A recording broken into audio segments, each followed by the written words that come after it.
Good Sunday morning. As some of you might know from my postings from yesterday, Constance and I got our booster shots yesterday, our third Pfizer vaccine. And as usual, uh, I hardly notice a thing because I'm just totally insensitive, I guess. Uh, but Constance uh, is always has after every one of her shots.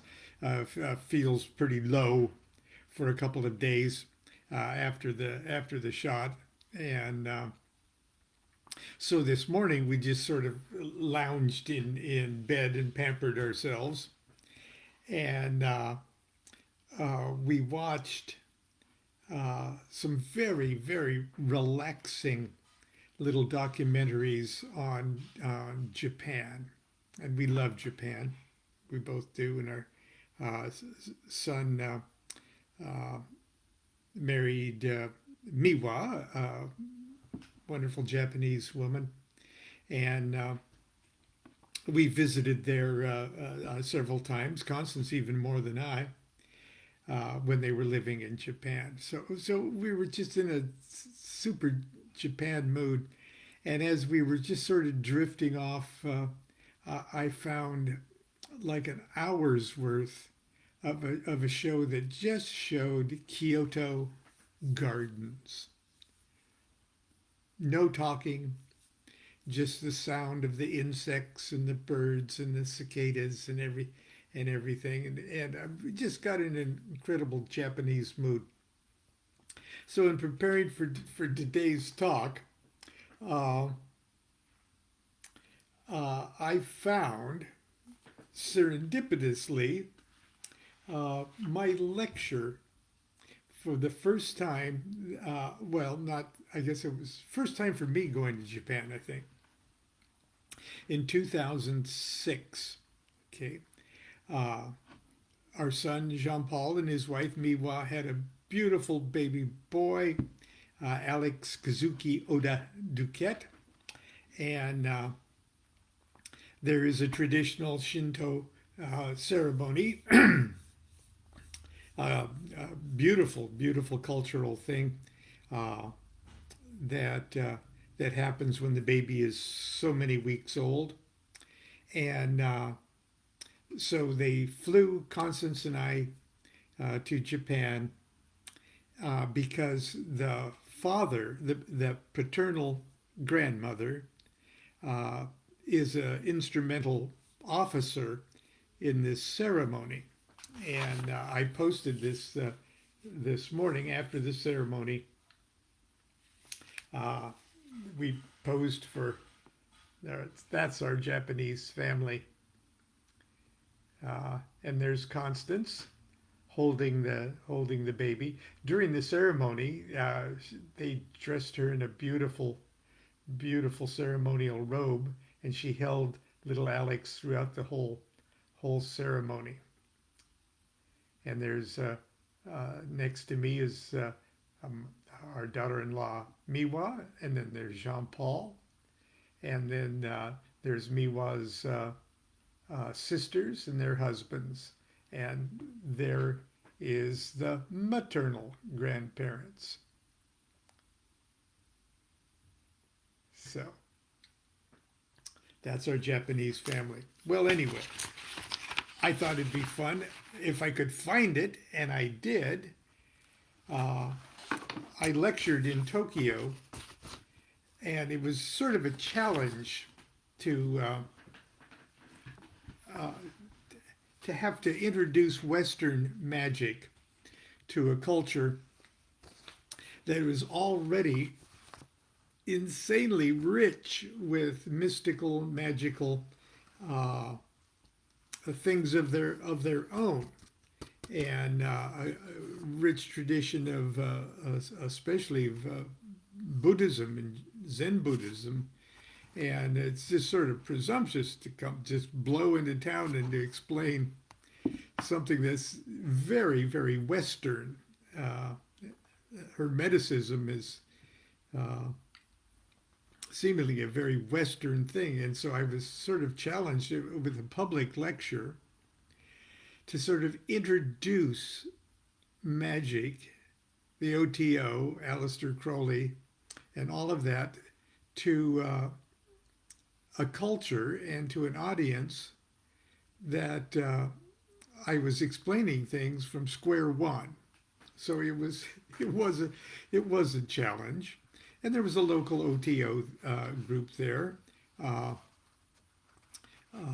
who hosted the event, but it was held in a public venue. But I thought it might be fun to share with you that lecture. Now,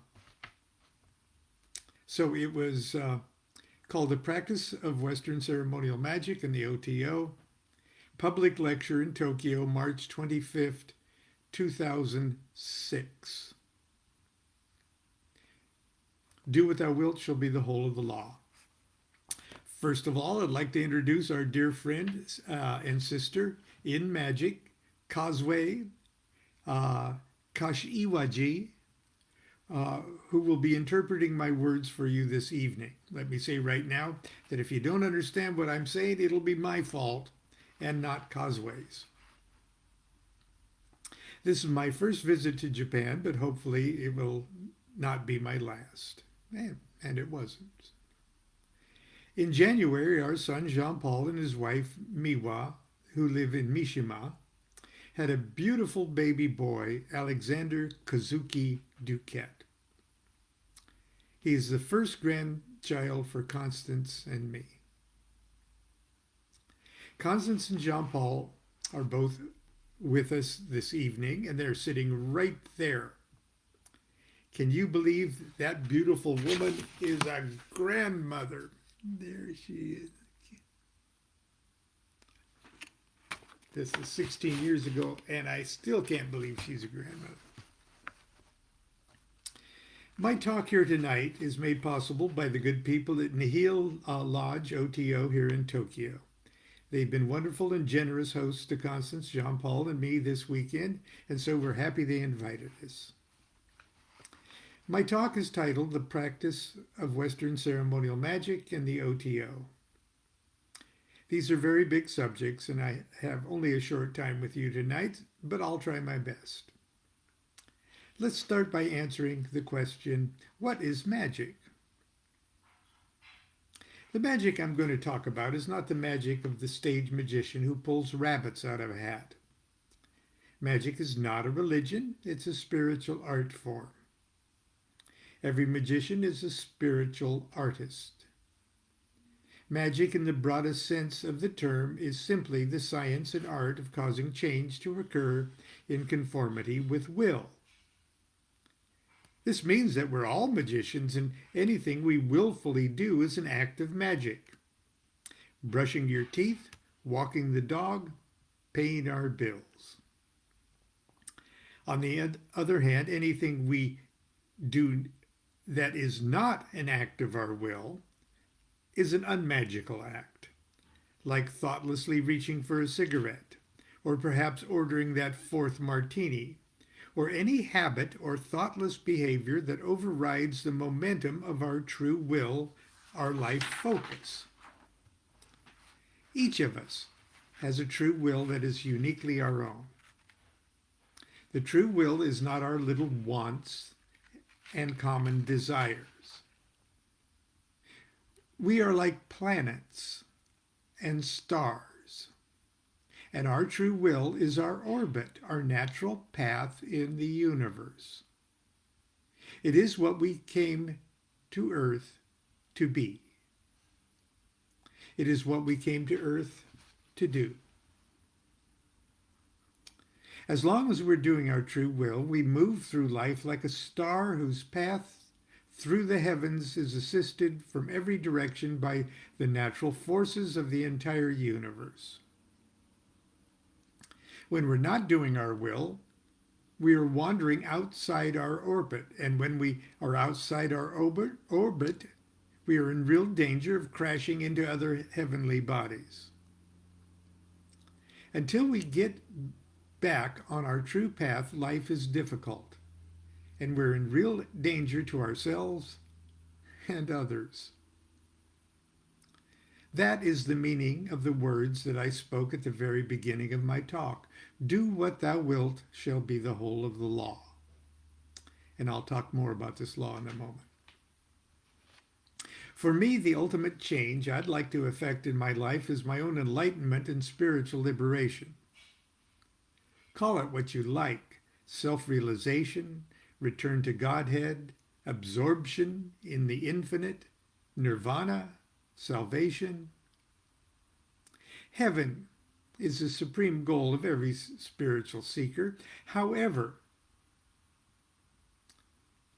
the Western ceremonial magician goes about this great work very differently than the average Western religious devotee or Eastern mystic. The disciplines of Eastern mysticism demand that we quiet the body and mind and go within ourselves to deal inwardly with the obstacles that stand in the way of our perfect illumination. This approach requires quiet patience and confidence that all spiritual answers can ultimately be found inside ourselves. For centuries, the Western mystic has been conditioned to seek outside ourselves for spiritual answers. The religions of the West teach of a God outside ourselves. They teach from books and scriptures that tell us what to think, and priests and ministers who tell us what to do, and rituals that try to connect us with the invisible world of spirit. In a way, the traditions of Western ceremonial magic is a marriage of Eastern and Western ways. By using magical techniques and rituals, the Western ceremonial magician projects what is inside himself or herself onto the outside world. We deal outwardly with internal issues. We personify and confront our inner struggles as if they were actually demons. And we personify and unite with the aspects of our higher consciousness as if they were actually spirits, angels, and gods. Unlike most followers of Western religions, the ceremonial magician views himself or herself as being an important link in the divine chain of spiritual beings, not a mere observer or a helpless victim in need of rescue, but a principal player, a junior partner with the supreme consciousness of the cosmos in the great plan of creation.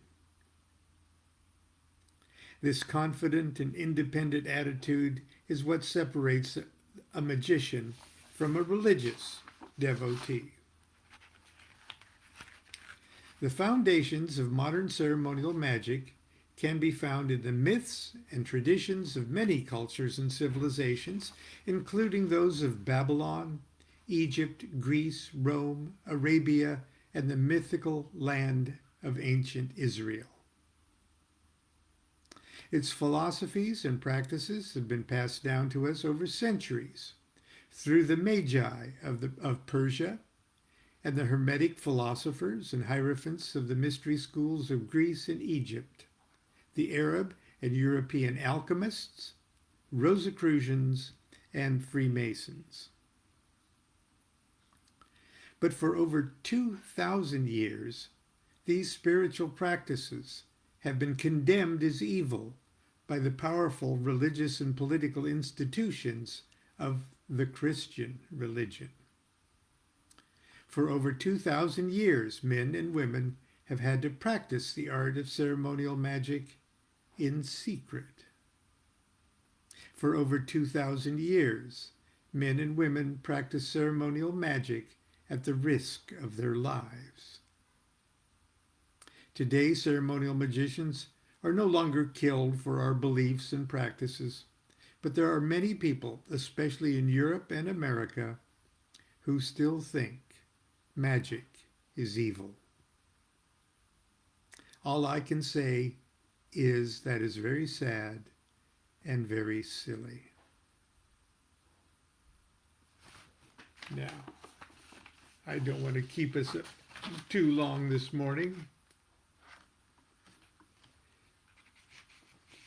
but I'll continue for a little while longer here, and we'll finish tomorrow if we have to. In 1888, a group of English Freemasons created a magical society they called the Hermetic Order of the Golden Dawn. How many of us here have heard of the Golden Dawn? And there were a few hands, mostly the OTO members. These modern magicians wanted to collect all the wisdom and ancient magical practices of the West and put them all into a step-by-step program of personal initiation. They wanted to make magicians. They patterned the Golden Dawn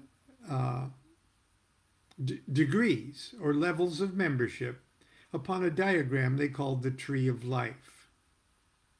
This famous diagram from the Hebrew Kabbalah divides everything in heaven and earth into 10 levels of consciousness and being. We humans in the material universe are the lowest level, number 10.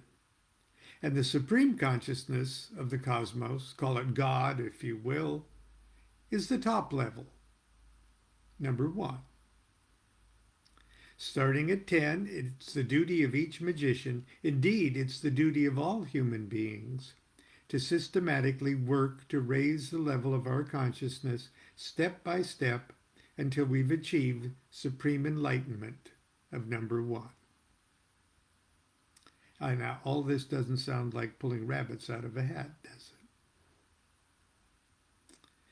The creators of the Golden Dawn did a wonderful job. It was an idea whose time had come.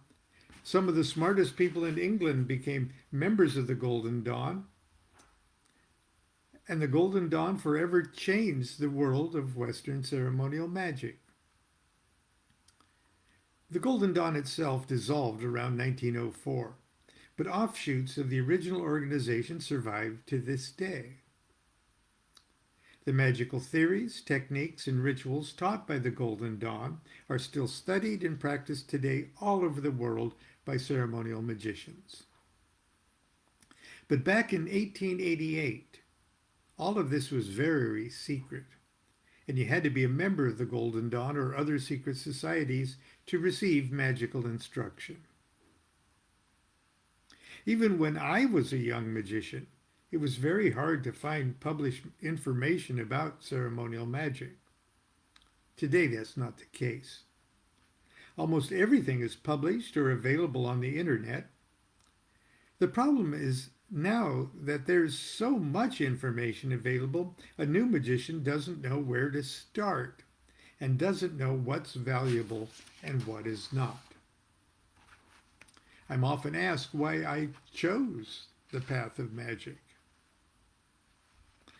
As a young man, I sensed there was something terribly wrong with the doctrines of Christianity, especially those that teach we're all doomed to suffer in eternal hell just for the crime of being born, and that the only way to avoid that terrible fate was to confess I believe in the most ridiculous things. Very early in my short college career, in the psychedelic 1960s, I became profoundly aware that everything that everybody is looking for in religion is already inside our heads. There's no need to believe anything just because someone tells you to believe it. Everything can all be experienced. It must all be experienced. And that's what we're here to do. I began my quest in earnest. At first, Eastern mysticism attracted me very much, especially the spiritual sciences of the Hindus and the subtle wisdom of the Tao Te Ching. These studies taught me that personal enlightenment is not only possible, it's the reason for our existence. But my old Western conditioning made it hard for me to sit still long enough to really get inside myself. It was like I was trying to run Eastern software on my Western hardware. I needed to find something like Western yoga or Western Zen. I eventually found what I was looking for in Ceremonial Magick, the Kabbalah, and the writings and work of a man named Aleister Crowley. And that's where I'll break today, and we'll finish off this Tokyo lecture tomorrow. And now Sunday school is dismissed. You can get on with your weekend. Go forth, my children, and get into good trouble. Until tomorrow, continue to be good to yourself and be good to each other. Do what thou wilt shall be the whole of the law. Love's the law, love under will.